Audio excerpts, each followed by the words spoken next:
clínica de vasculitis, un grupo de investigación. Voy a hablar de las recomendaciones para el tratamiento de la vasculitis asociada a ANCA.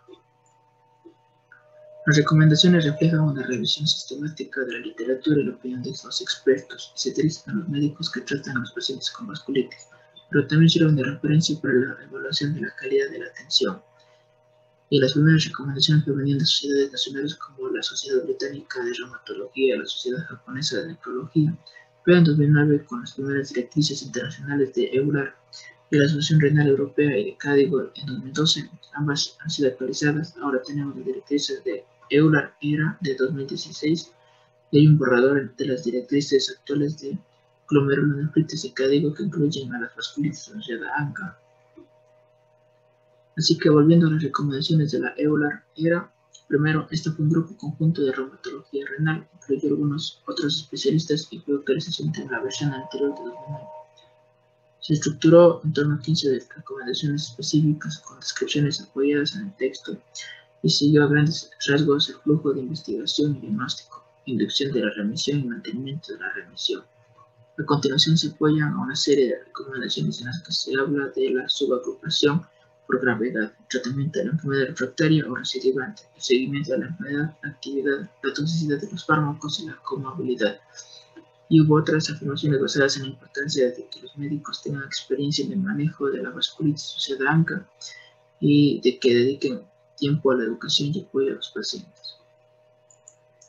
Se publicó un algoritmo que resumía el flujo de un paciente con un nuevo diagnóstico de vasculitis asociada a ANCA para luego ser subagrupados según la gravedad de su enfermedad. ¿Cuáles son los agentes preferidos para lograr la remisión? ¿Cuáles son las estrategias de prevención de recaídas? Además, se definió lo que es la enfermedad refractaria y diré más sobre eso en un momento. La actualización de CADIGO está actualmente en forma de borrador y aún no se ha publicado y se ha desarrollado junto a la Sociedad Internacional de Nefrología y se estructura en torno a 24 de los llamados puntos de práctica apoyados por información clave y fundamental.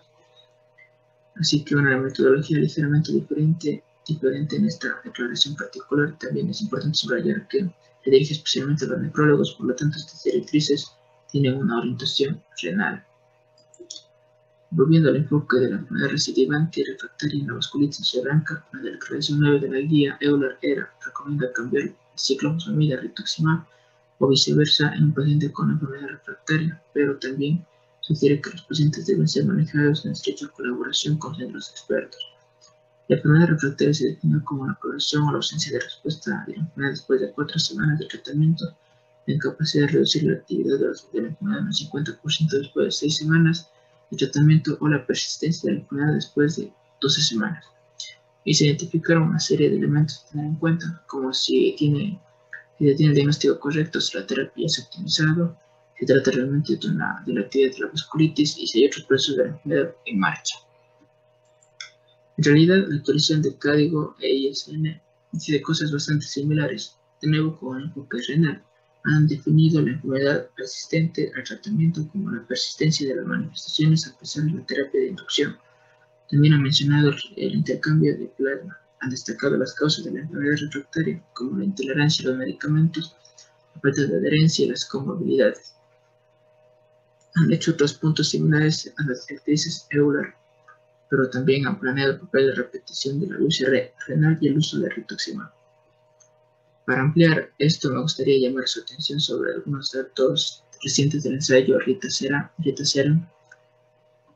que es un ensayo global de rituximab para la GPA recidivante y la MPA, y esto demuestra lo eficaz que es el rituximab con un 91% de pacientes que logran remisión.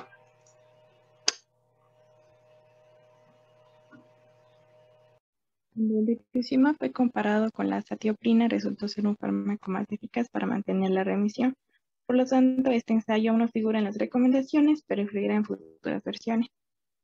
La realidad es que hay relativamente pocos estudios sobre la enfermedad recidivante o refractaria, por lo que la estrategia no se discute completamente en ninguna de estas guías, como la Liga Europea contra Reumatismo o la Sociedad Internacional de Nefrología. Entonces, entre estos estudios se está utilizando la combinación de rituximab y ciclofosfamida, la adición de intercambio de plasma o inmunoglobulina intravenosa, y este es un ejemplo de un estudio con inmunoglobulina intravenosa que conduce a una caída de la PCR. o el reciente trabajo con el inhibidor del complemento Avacopan, donde hubo disminuciones numéricamente mayores en la actividad de la enfermedad con Avacopan que con placebo. Es necesario un consenso entre las guías, pero como tienen la misma cantidad de evidencia, la mayoría de los consejos son similares. Es importante apreciar que hay algunas diferencias sutiles en la forma en que estas organizaciones realizan sus guías y que la Sociedad Internacional de Nefrología está más actualizada. Pero un problema fundamental de estas guías es que cuando la base de pruebas es débil, como en el caso de las directrices sobre la enfermedad refractaria, son menos útiles y la opinión basada en la experiencia recibe una calificación baja. Además, el impacto y la utilidad de las guías no se evalúan formalmente. Para terminar, ¿dónde se pueden actualizar las guías? Bueno, la Liga Europea contra el Reumatismo tiene una metodología que sugiere una actualización con un intervalo de 5 años. Por otro lado, la KDIGO no tiene una guía específica. Y además, el Colegio Americano de Reumatología ha redactado unas directrices que actualmente están siendo revisadas. Pero tal vez la conclusión es que las guías surgen de los grupos académicos presionando a las organizaciones que impulsan las actualizaciones que se producen. Entonces, el siguiente componente es las terapias emergentes en desarrollo para la vasculitis asociada